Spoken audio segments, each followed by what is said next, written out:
Marin and Meg liked to stay inside the space. It was like paradise. Especially with the recent discovery that they had made.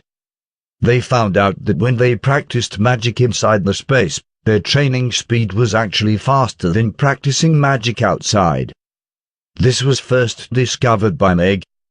Meg was a 6th level mage, so there was room for improvement. She had been in the space before, but she couldn't practice magic back then because she was too busy.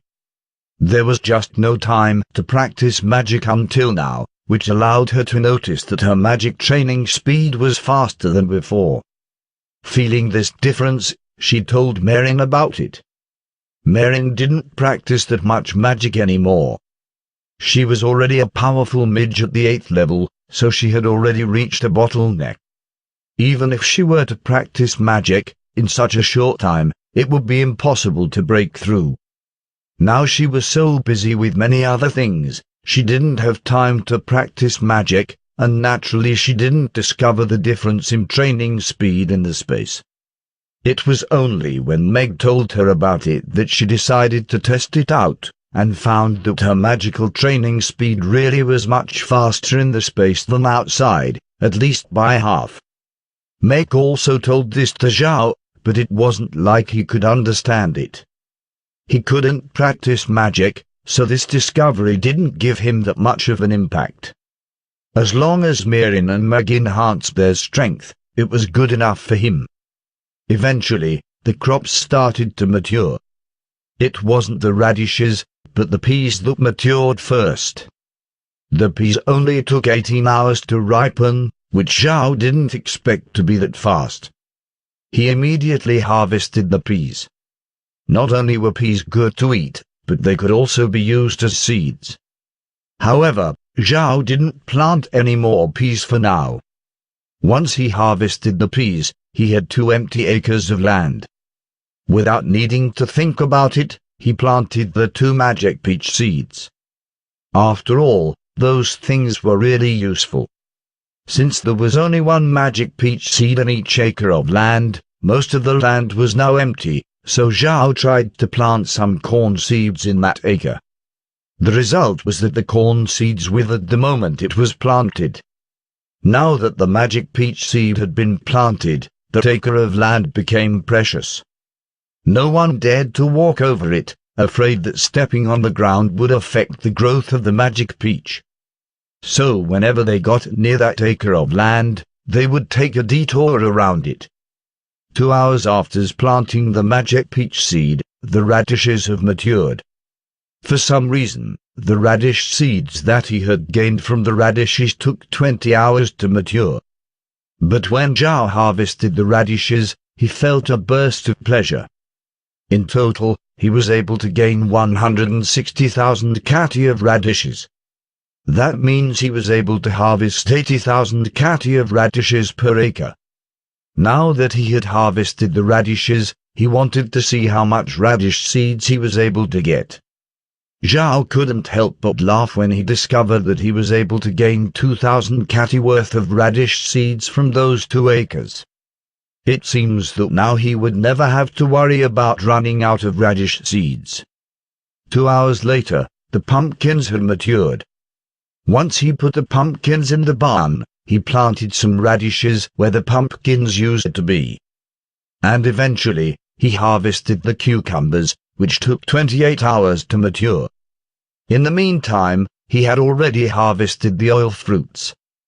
Checking his inventory, Zhao saw that he had 150 gold coins, 2 acres worth of cucumbers, 2 acres worth of peas, 2 acres worth of pumpkins, 2 acres worth of broccoli, 2 acres worth of cabbages, 2 acres of eggplants, 2 acres worth of wheat, and all the radishes that took 8 acres to grow. Plus he had some oil fruits that he had harvested 15 times, and corn which he had harvested 28 times. Zhao wasn't going to use the corn as animal feed, at least not directly. Once they use a millstone, they would soon be able to start processing the corn. And once the corn was processed, they would be able to obtain some corn bran. That bran will be used as animal feed, along with radish leaves and the leftover fruit they would get after pressing the oil fruits. This should be enough to feed the spirit beasts. Although there were no spirit beasts in the space yet, he would soon have some. 300 blue-eyed rabbits was not a small number. He remembered from playing the game that an ordinary rabbit would consume about a pound worth of feed every 2 hours. The blue-eyed rabbits from the Ark continent was probably a similar creature. But Zhao didn't know how much these rabbits would eat, and could only wait until Green gets back to find out. At least he had a lot of radish leaves. That should be enough to last for a while.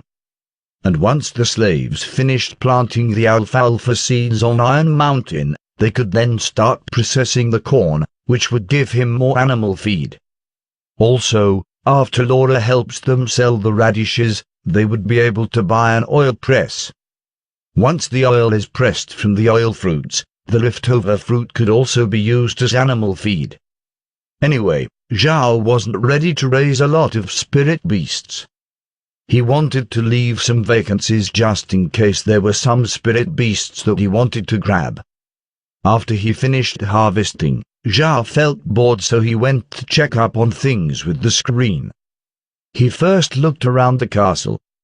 Needless to say, the male slaves were busy repairing the castle walls, while the female slaves were arranging to go plant the alfalfa seeds. Zhao was very satisfied with this. The castle walls didn't have any magic protection, so its defensive capabilities was very limited. But it was better to repair it than not to. As for the alfalfa seeds, growing alfalfa wasn't simple, but neither was it complicated. Just dig a small hole in the ground and plant the seed, then pour a little water. Also, make sure that the mountain was clear of weeds, otherwise they would compete with the alfalfa. The weeds that had been cleared away shouldn't be wasted. Daisy would prepare the weeds to make some mats. In addition to that, she hasn't stopped her research on building a Kyokuan boat, though this time she was using wood. However, they had to do things step by step. Right now their main job was to plant the alfalfa seeds. The seeds were very small, but because Green wanted to improve the land on Iron Mountain, he bought a lot of them.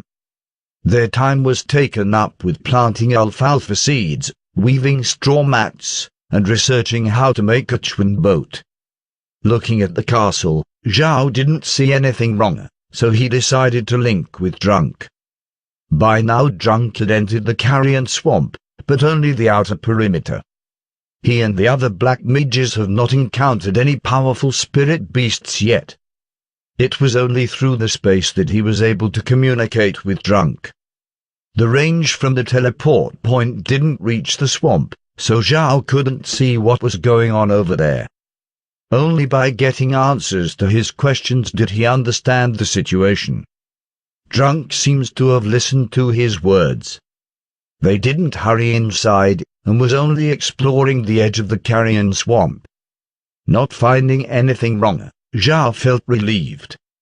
He then switched the screen to look at Stony Mountain, where Scales and Brick were. Everything seemed calm. Nothing was happening other than the undeer gathering the stones. Bored, Zhao paddled his finger over the remote's touch screen, until he noticed something on the big screen that caught his attention.